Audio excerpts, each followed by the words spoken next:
everyone, welcome back. So we're back again. This isn't a Flicks Friday or a game review or even a Let's Play episode, clearly. This is just a little rant I wanted to go on, kind of just get some information out there. I have a feeling that a lot of YouTubers, a lot of gaming YouTubers are going to cover this eventually. But in case not, maybe some people will find this video instead.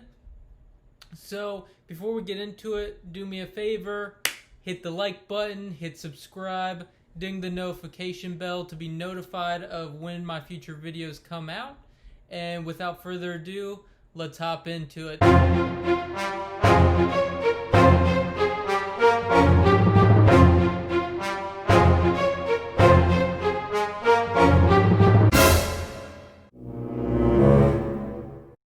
For this rant, we are talking about Control and its Ultimate Edition that was just announced, I believe, today, maybe yesterday. I'm pretty certain it was today, though, August 12th. So, in most respects, this edition is fine. There's nothing wrong with it, it seems, at first. It's the base game plus all the DLC, because now they've announced AWE, which is kind of an Alan Wake crossover, and it's their second expansion, so it rounds out their expansion pass that they were working on. And so they have both expansions out now, so it only makes sense that they would have the base game plus all the DLC in a whole package. That makes sense to me. At $40, it's not a bad purchase either. If you purchase the game at full price as it is right now, plus the DLC at full price, you don't wait for a sale on PSN, you're spending about $85. So the $45, or the $40, I mean, really isn't too bad price-wise either. So you might be wondering, where's this rant going? Why is he complaining about a game that's just the base game plus DLC for less than the base game right now is? Well, there's a couple reasons. So the first thing is, and on a smaller scale, I would say, is they're actually at Best Buy releasing the Control Deluxe Edition, or re-releasing, I guess, with the Steelbook, and I believe it has the Steelbook, some postcards, and one outfit that was a pre-order exclusive. And so it seems weird that that's not even out yet. That Deluxe Edition, which is $70, isn't even out for current gen systems, and they announced this, which is going to be better for cheaper. And so that seemed weird, but that's on a smaller scale because that's Best Buy only, I believe.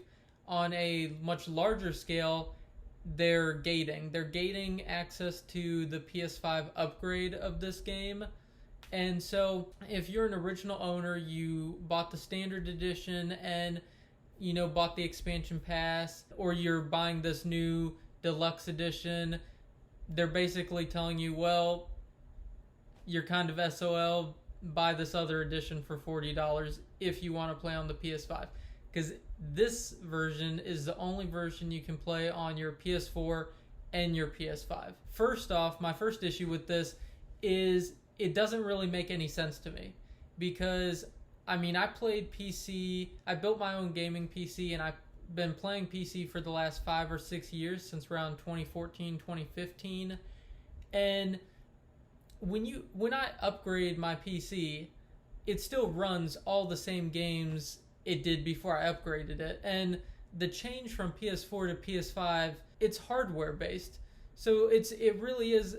The upgrade from PS4 to PS5, if you look at it, is just a computer upgrade.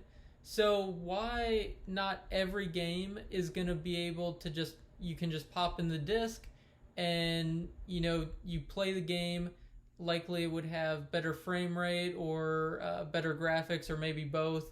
Why that's not possible, supposedly, is beyond me. And I'm not a game developer, so maybe there is some reason to it, but from what I can tell, it really is just taking advantage of the consumer, especially in the console market, who a lot of console players don't have, a PC that they game on and that they upgrade over time.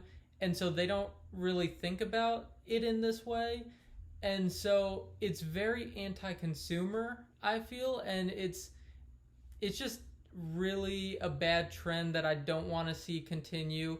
Now, I had compared this when talking with a couple friends of mine to loot boxes, where their point was, well, it's not really that big of a deal. It's just one game, right? Fair enough, but back in the day, loot boxes were a mobile game thing. Then they went into sports games, then single player games like Shadow of War, then multiplayer games, infamously Battlefront 2. And, it got to the point where the only reason that loot crates aren't as intrusive as they once were is because of huge flops like Battlefront 2, where people finally said enough's enough, we're going to vote with our wallet and not buy your crap.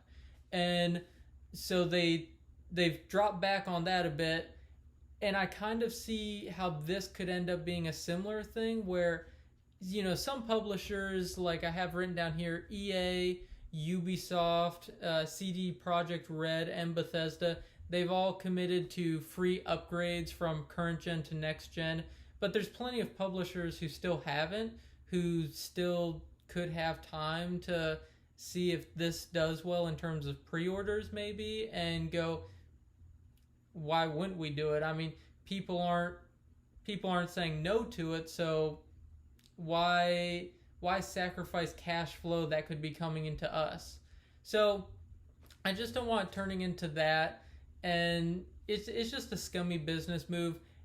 I think there are two ways that they could fix this, because right now there's no reason for current owners of Control to go out and buy or pre-order the new Ultimate Edition. It literally is just the base game and just the DLC that's released. It's no additional content.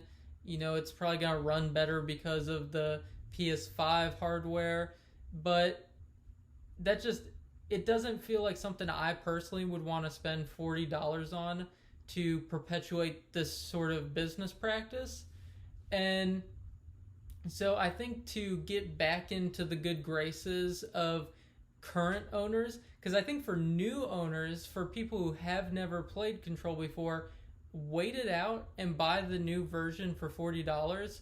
You're going to get the best version of the game for cheaper than the rest of the gaming community who had bought Control paid for even the base game. So it's a great deal for newcomers, but for original fans, it really feels like 505 Games is just screwing people over. So I think there's a way that they can, bring in some money if they maybe need money for Control 2 or a Alan Wake reboot or remake, while still retaining the fans of the original, and even bringing in more money, because I think fans of the original would be willing to pay for it, or more willing to pay for it, if they went with these two routes. So the first route is to add some additional content. It doesn't need to be anything huge, right? It doesn't need to be game changing. It doesn't even need to be a whole nother expansion 3 or anything like that. It could just be some outfits, just 3 or 4 or 5 outfits. I mean, my girlfriend really likes Control. She has it, she's played it, she really likes it. And when I told her about the Deluxe Edition with the pre-order outfit, she was very tempted. If it had been $40 or $50, she would have rebought the game just for the outfit, not even caring about the steelbook.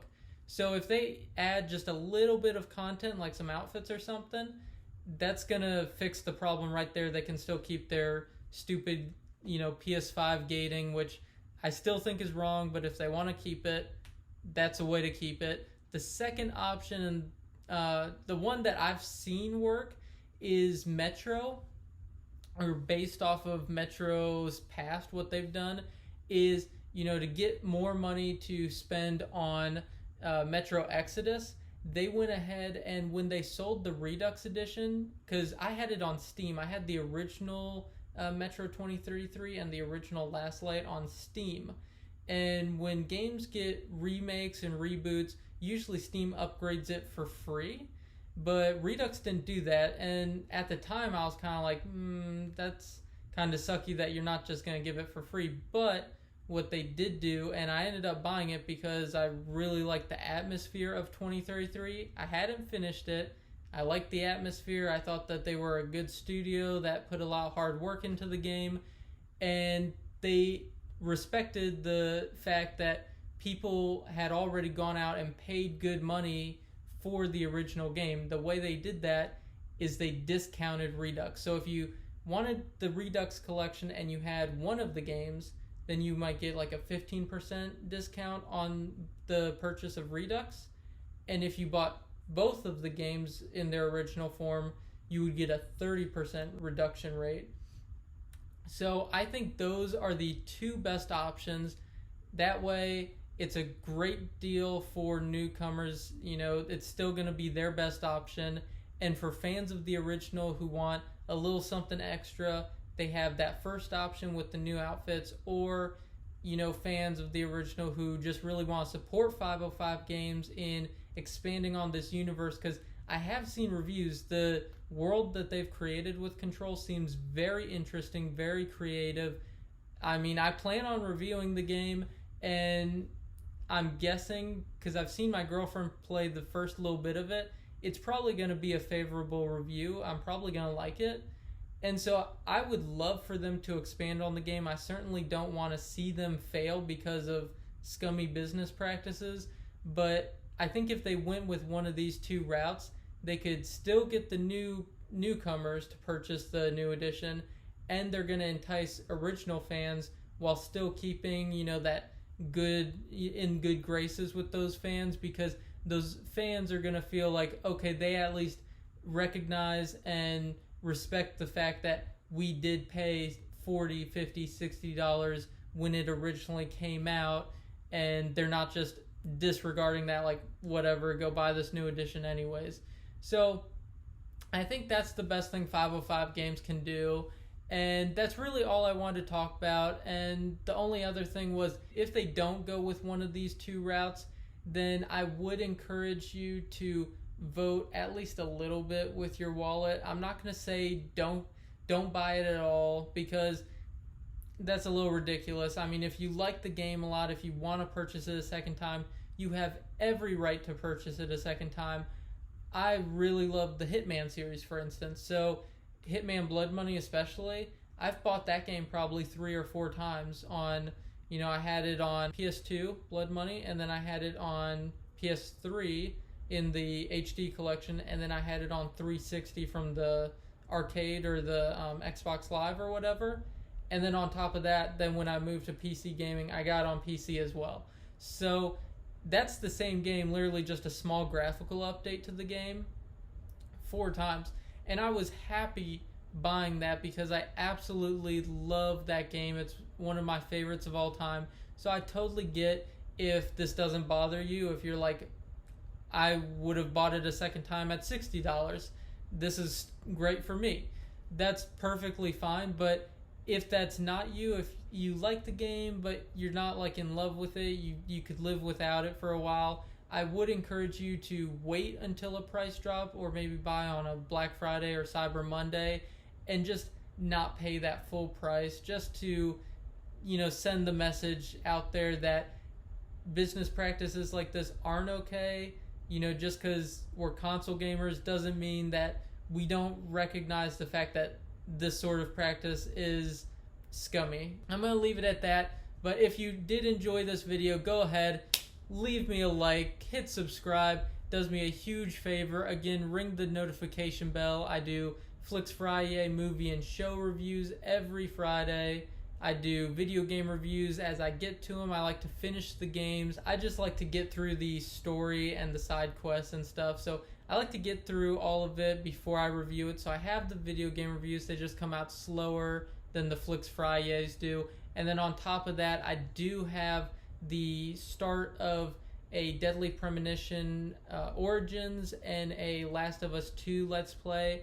Although I didn't end up finishing them. They just didn't garner enough views to really validate taking up so much space on my computer right now. So I did end up stopping those. But if you're interested in either of those games and you would like to see the beginning of them and kind of what you would get from them if you bought them. You're kind of on the edge. Maybe you need some more insight to what this game's really like. Then I would encourage you to go watch those videos. They're really good, I think. But without further ado, I'll see you guys next time.